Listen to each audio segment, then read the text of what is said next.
اسرائیلی بربریت پر خاموش اور جنگ بندی کے بعد ایران کے معاملے پر مفاد پرستی نے بھارتی منافقانہ خارجہ پالیسی عیاں کر دی۔ اسرائیل کے ایران پر حملے سے 2 روز قبل مودی نے اسرائیل کا دورہ کیا اور جنگ کے دوران ایران کے معاملے پر مکمل خاموشی اختیار کی۔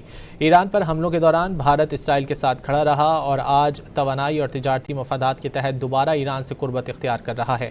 بھارتی خبر رساں ایجنسی ANI کے مطابق ایرانی صدر سے ٹیلی فونک گفتگو میں مودی نے تنازعات کو مذاکرات اور سفارتکاری کے ذریعے حل کرنے پر زور دیا۔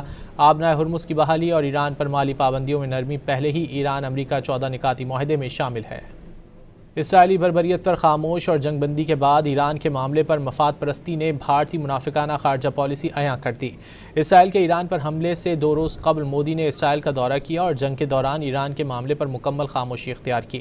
ایران پر حملوں کے دوران بھارت اسرائیل کے ساتھ کھڑا رہا اور آج توانائی اور تجارتی مفادات کے تحت دوبارہ ایران سے قربت اختیار کر رہا ہے۔ بھارتی خبر رساں ایجنسی ANI کے مطابق ایرانی صدر سے ٹیلی فونک گفتگو میں مودی نے تنازعات کو مذاکرات اور سفارتکاری کے ذریعے حل کرنے پر زور دیا۔ آبنائے ہرمز کی بحالی اور ایران پر مالی پابندیوں میں نرمی پہلے ہی ایران امریکہ 14 نکاتی معاہدے میں شامل ہے۔ اسرائیلی بربریت پر خاموش اور جنگ بندی کے بعد ایران کے معاملے پر مفاد پرستی نے بھارتی منافقانہ خارجہ پالیسی عیاں کر دی۔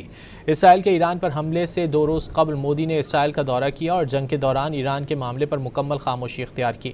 ایران پر حملوں کے دوران بھارت اسرائیل کے ساتھ کھڑا رہا اور آج توانائی اور تجارتی مفادات کے تحت دوبارہ ایران سے قربت اختیار کر رہا ہے۔ بھارتی خبر رساں ایجنسی ANI کے مطابق ایرانی صدر سے ٹیلی فونک گفتگو میں مودی نے تنازعات کو مذاکرات اور سفارتکاری کے ذریعے حل کرنے پر زور دیا۔ آبنائے ہرمز کی بحالی اور ایران پر مالی پابندیوں میں نرمی پہلے ہی ایران امریکہ 14 نکاتی معاہدے میں شامل ہے۔